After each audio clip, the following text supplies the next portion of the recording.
new car look. So yeah, what's the day today? Monday morning. I didn't work yesterday, although I did have to go to Long Acres. It's a garden centre close to us, just up the road, sort of like in Sunningdale sort of way. It's such a busy place. They're absolutely making a killing it at Long Acres. It does have a massive Christmas display, so we was putting up some Christmas decorations and stuff. Judy had me doing it this weekend, so that's pretty much what I did with Sunday, and then had dinner, had a couple of drinks, and now it's Monday again, back to work. And the tyre was very flat this morning, as you saw, and I did a little recording there. I've had the alternator changed on this, but the electric still seemed to purge, and it always has done on this motor. If you see the lights, when you have the lights on, it's purging, like pulsating a little bit. I'm just wondering what that could possibly be. It's always done it, and like as a result, things like headlights in particular only seem to like last a year for me. I'm always buying headlights for it every year, so I'll just put some. Well, I had some old ones. I did put some LED ones in there, but they both went, and I put some old ones that I had spare. I need to go and buy some new ones as well. Other than that, we are going to a job today where it's a house full of Artex ceilings for a really nice client. I really like him. Done a couple of jobs for him now. Right, Shay's here. Let's stop yabbering on. We got to go and get some materials, and we're going to go to work. What's up? I'll follow you. You're going to drive? Yeah. You really want? Yeah. You sure? Yeah, because I've got loads of bits in there. Like what? Just all my Like what? just all sorts of there now. I've got that drill out and everything. Well, I've got to go to Wicks and everything, so you sure you want to do that? You just jump in there? Huh? Want to follow you? Alright, okay. Right, we'll do that then. Do you want, if I just give you the address, you can just sat nav it? So yeah, looks like the Shay has got the bug for driving his car around everywhere. I remember being like that when you first passed. He's like, need anything from the shops, I'll drive. So yeah, he's really excited to be doing that.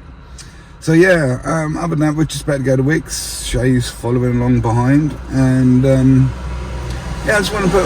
We've all been really ill in the house recently. My daughter came in and she was really ill with her.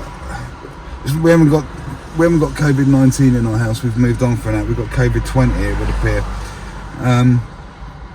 Yeah, she was really ill. Then Summer, my stepdaughter, came down with it. Then Elliot was ill with it. Then both my sons who live with us there, Cody came down with it. And then Judy, who never gets ill, she came down with it. And they've all suffered very, really badly. Like coughing and snotting and stuff. And it looks like it's finally got me as well. So I've been, yeah, not feeling too great. A bit foggy in the head and stuff. A bit snotty and coughing at night and stuff. So yeah, a little bit tired this morning, but we are just going to soldier on and get on with it. And that's exactly what I'm going to do now. I'm going to stop talking, let's go to Wicks and get on with the day, shall we? Right, see you in a minute. Just out of interest, the weather, the temperature today is 10 degrees. Last week we was dealing with -2 and I couldn't open the car door because it was frozen solid. It's UK weather for you.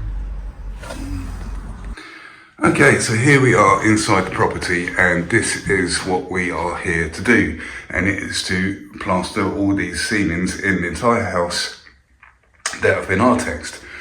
The history of this property, we came here a little bit earlier in the year, and we did the same to the living room ceiling downstairs.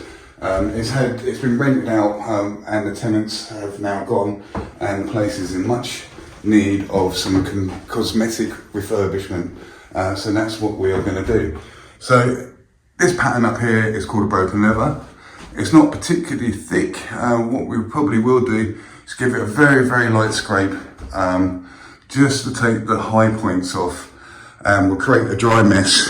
We don't have to worry about the floors. Everything's been completely redecorated, but we'll create the dry mess. We'll drop that down on the floor and we'll hoover that up straight away.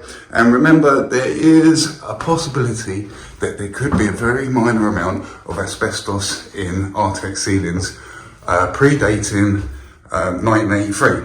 That's when it was banned being put in there.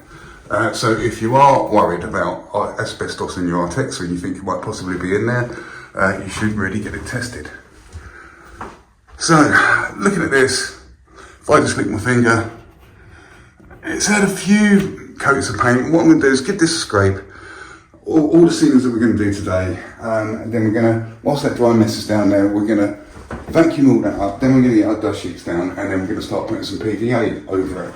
And now you can use SBR, there's nothing wrong with that. I just find SBR is a little bit too strong for my liking, and I'm just used to using PVA.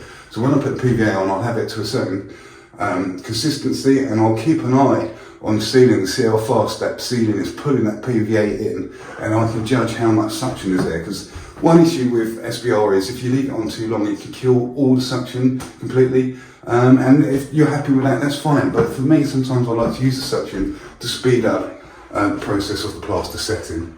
So that is what we're going to get on with right now. Okay, so we've got this scraped and we've got a bit of a dust sheet down. Now, the areas we're going to concern ourselves with initially are going to be this bedroom, which is pretty straightforward. There's a tiny little bit in the cupboard here. This landing area, although we've got to pay some attention to some of this damaged board area. You notice there's quite a severe crack, and here is another severe crack, which is away from the joint of any plasterboard. That's obviously on the joint of plasterboard, that is not. And I did see earlier, look, you can see here, so this ceiling would have been tacked up with the old tacks, and look, this board has actually come away from the joist. So we're going to need to sniff out these joists and get some drywall screws in there and try to solid this plasterboard back up before we plaster it. Now what I think has probably happened here is because the loft hatch is here, I think people have just been up in the hatch and loaded stuff up there and put weight on those boards, and that's what's actually popped them there. So yeah, just a little bit of attention there before we put any gear on there. We are in this bedroom as well, which is much the same as the other one, although it's got this bit more of a unique little bit here. They didn't Artex this, but they did Artex this, and it's kind of a bit of a straight line there. What I'm probably going to do there is actually put a continuous curve in there, because at the moment it's two pieces, yeah, and it's a little bit more complicated on the eye. So by putting a curve in there, it makes it like one piece and makes the room look much cleaner and more open and more simple. Could be tempted to put a stop bead on here. I was wondering if I needed stop beads when I was at Wickes this morning, and I couldn't remember if I did or not. But I didn't buy any, and they're expensive. They're like £8 each. I don't understand why they're so expensive compared to a regular thin coat bead, since it's pretty much half a bead. It must be more difficult to make them or something. But we've got the regular bead, so what I'm probably going to do is put a regular bead on here, which would be better anyway, and we'll just plaster this little face, so we'll just treat that as the ceiling as well. And then also in here, we got this rather strange sort of angled, very large sort of cupboard area. Or in this case, a very, very small office. Awkward angle, so same again. Like I said, giving it all a scrape. The Artex up there feels pretty sturdy. I can't really see any issues that can't be dealt with as usual when plastering over an Artex ceiling.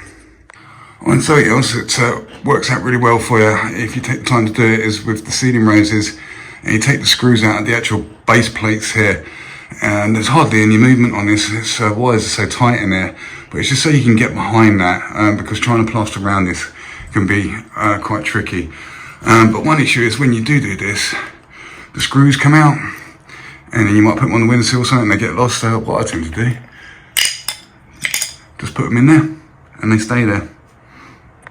Okay, so I've just given this first ceiling a coat of PVA. Not too thick, not too thin, sort of like 50-50-ish. And I can see from where I've started over here, it's still quite wet, which indicates to me that this ceiling has probably had quite a lot of paint on it, and there's hardly any suction on it whatsoever. So the reason we are PVAing, it would appear, is just to actually physically glue the plaster to the painted surface of the Artex. So yeah, I think we're probably just going to get away with just one coat of PVA on these ceilings before applying the coat of plaster. So remember as well, we're using PVA, and you could possibly use SBR. I'm just used to PVA, I've always used it. The only reason I use SBR anywhere is if there's some sort of moisture issue. and it tends to be for exterior stuff. I'll use it as an admixture and a primer for outside sand and cement stuff. Inside, I just find it a little bit overkill, but I know quite a lot of guys do quite like using it. But sometimes, I mean, in here it'd be fine, but sometimes I'm just a little bit worried about having SBR, because if it gets on anything like windows or on the floor or something, it's so strong it will be on there. With PVA, you've got a chance of getting it off. Also with SBR, I think that some products of it, I'm not too sure, you can go over it when it's dry, but it kills all the suction, and that's not what I want all the time. In this situation, I've noticed that PVA is hanging around quite a bit. I agree. Some people say that SBR goes off a lot quicker than PVA. In this particular job, it's fine because I've got all these other ceilings that I can get on and prep with. If it's just this one ceiling, then yeah, I might be sitting in the van looking through my video footage, waiting for this PVA to pick up. But in that case, I might put it on a lot tighter, you know, whatever. Also, the spec for PVA is to go over the PVA when it's tacky. If you try to go over it when it's really wet, then the plaster will hydroplane across the ceiling and slide around, and you'll find it really tricky to get the plaster actually on there. And then the PVA will start mixing with the plaster, and the plaster will start losing its ability to move around because the PVA will start upsetting it. And it will get sticky, and it won't be as plasterised as it was. It will start getting lumpy and stuff. So yeah, we need to let this pick up. Like they say, you're supposed to go over it when it's tacky. I tend to find, in my experience, you can leave that PVA quite a long time, even to the point where it's like touch dry. If it's fresh that day, I've never experienced having any issues with plaster not adhering to PVA that's just gone off that little bit too much, maybe.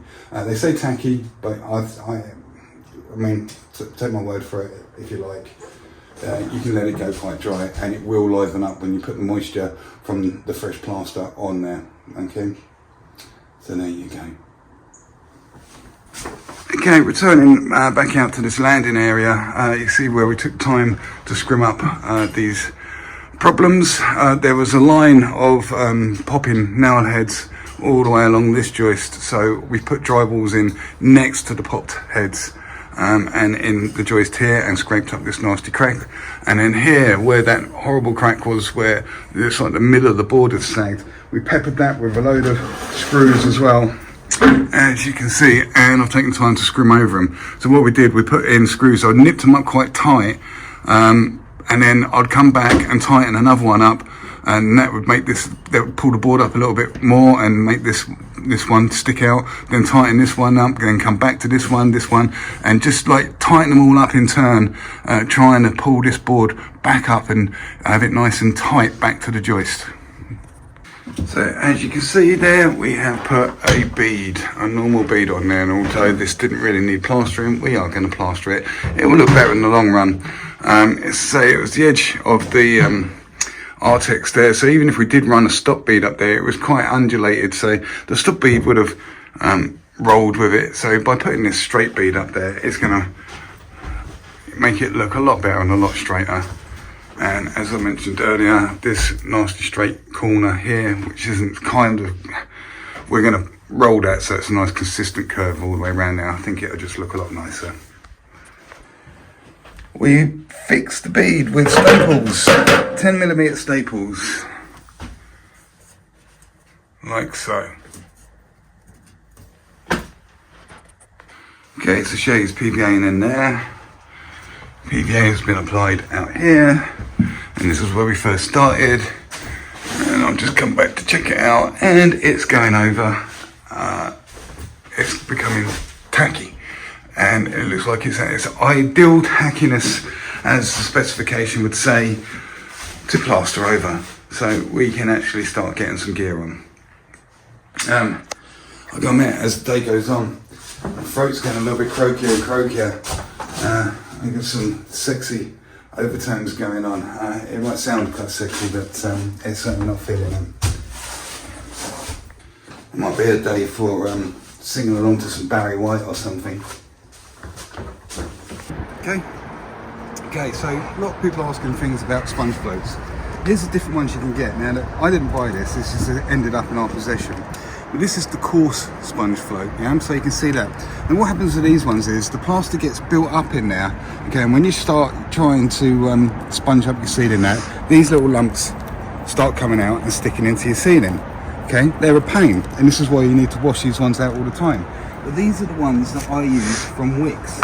So, you can see the difference.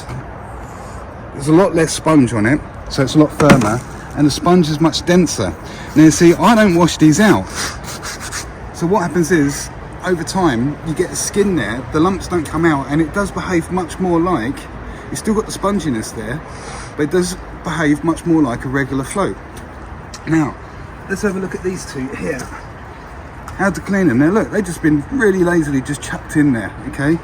Filthy. They didn't get one little clean when they were done. So what I tend to do is just get two of them, wet them together,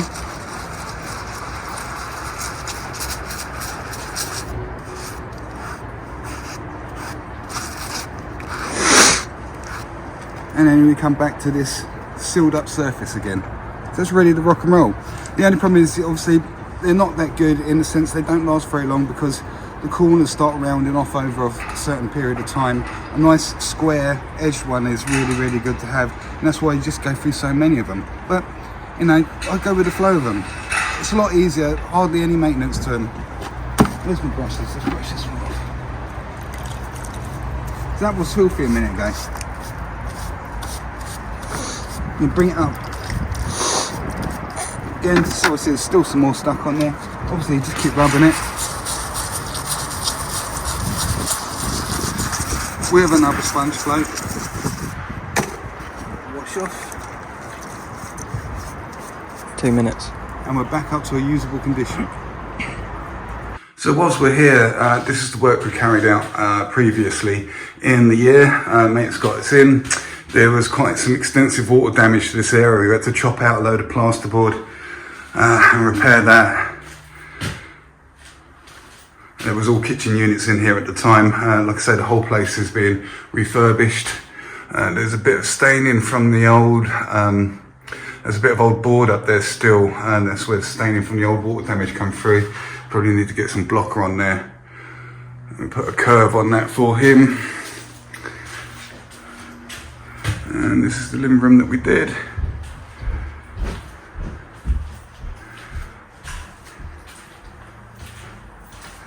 All nice and painted. No visible ripples. And this obviously were all Artex like they were or are upstairs.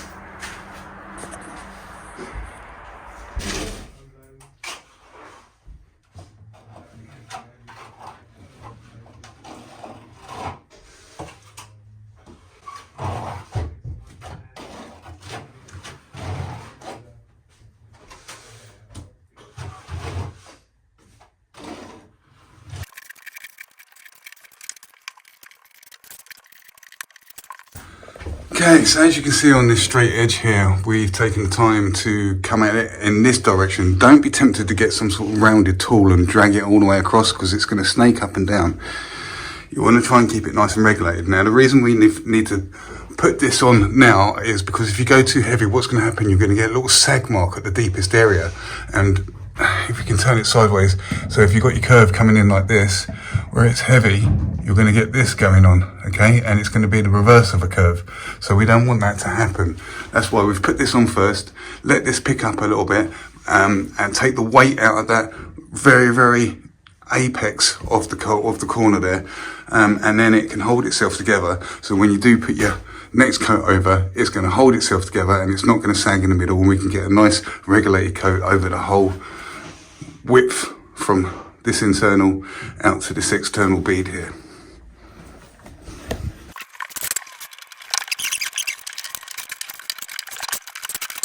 Okay, so we've got all that area on, and I'm just giving it its first flatten, without any water, just a flatten just with a trowel. But I am walking around with this little wet brush that I'm carrying with me, mainly for things like this. See where there's been a bit of a, because we're using such a large trowel. I'm not going to say what size it is, not this video.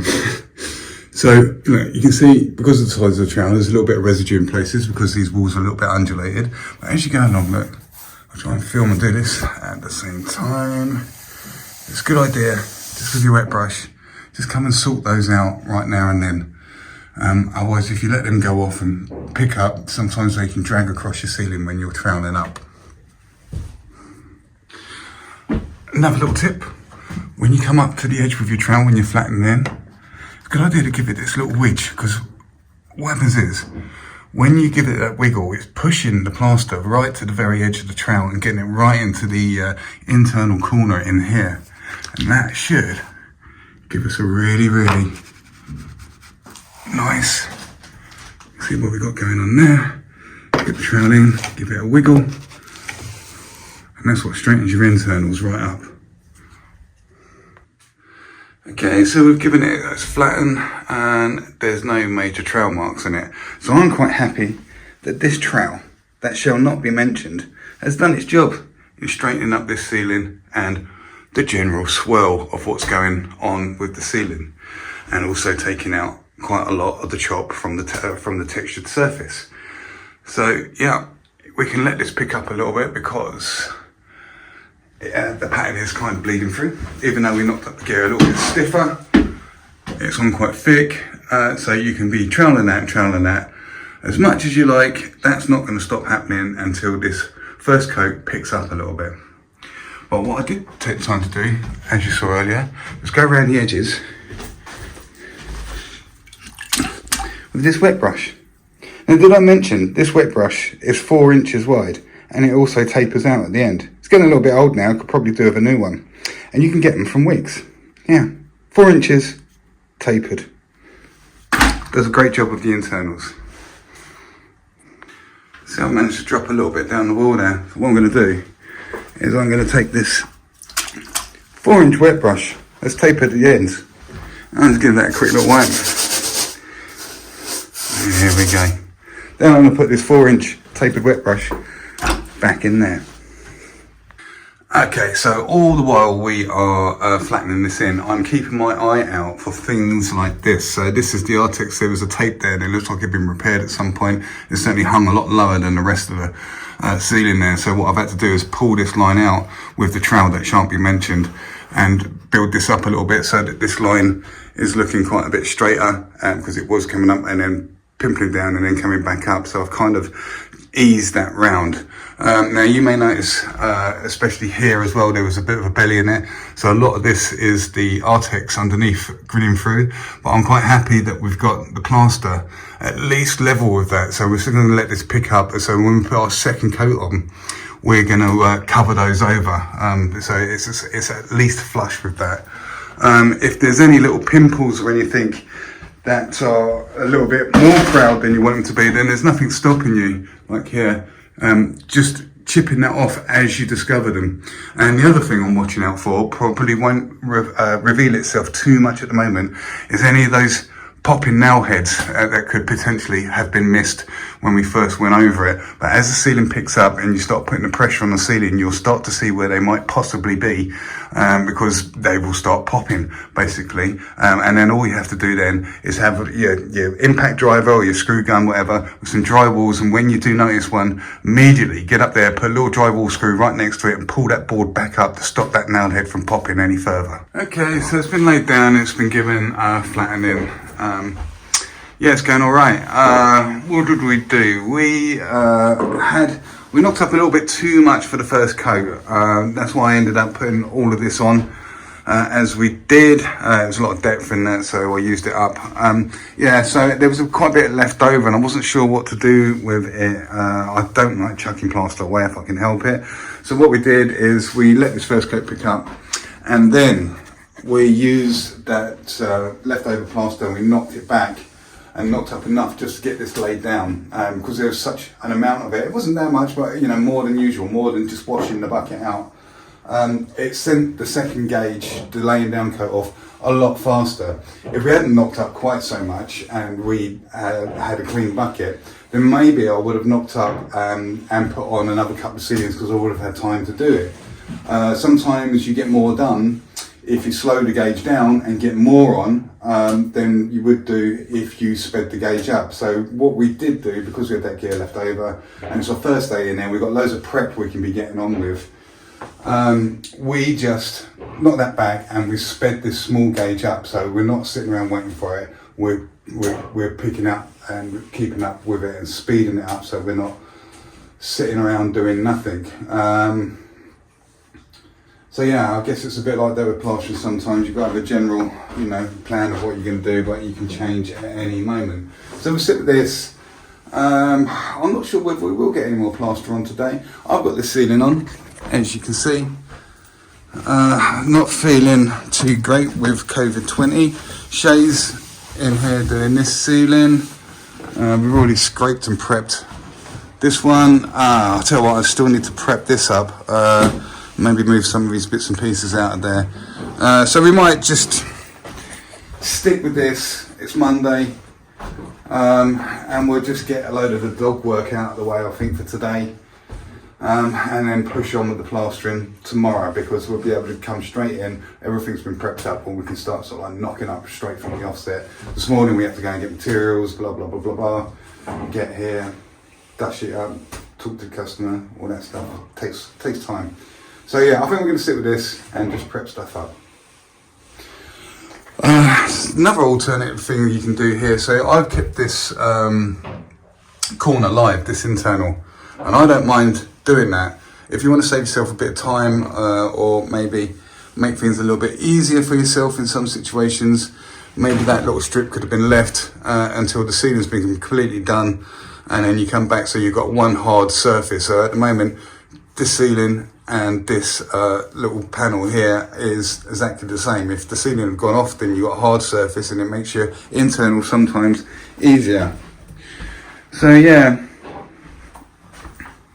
right, that's what we're doing.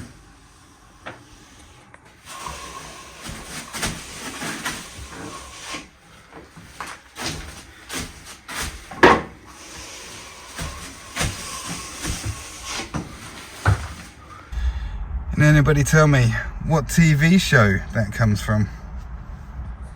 Alright guys, apologies for the abrupt ending on that video. I was feeling a little bit rough, and I wasn't sure if I was going to get this video up tonight or tomorrow, and I was going to add to it, but yeah, we just finished it off there. So what we did with the end of the day, it was we just got those two small ceilings on, and then we persevered with some prepping up of some other ceilings that we are going to do tomorrow. So obviously once you start plastering, you're invested for another good 2 or 3 hours worth of work. So we just continued with some dog work, if you like, just prepping up, and we could stop at any time and then come back in tomorrow, which is exactly what we're going to do. So tomorrow I'm going to go back in there, because we've got so much prepped up today. We're going to be able to get straight on and start plastering right from the outset without any messing around. So yeah, you guys, I wasn't sure if I was going to get this video up tonight or make a longer video over the whole duration of the job, but when I looked back at the footage that I took today, and it was at like 39 minutes, I was like, how did I record that much footage today? So I've cut it right down. I've got it down a lot shorter. By me rambling on now, it's getting longer and longer and longer. So let's wrap it up, and I will see you tomorrow when we do another video of this job. Alright guys, have an amazing evening. Alright, see you soon.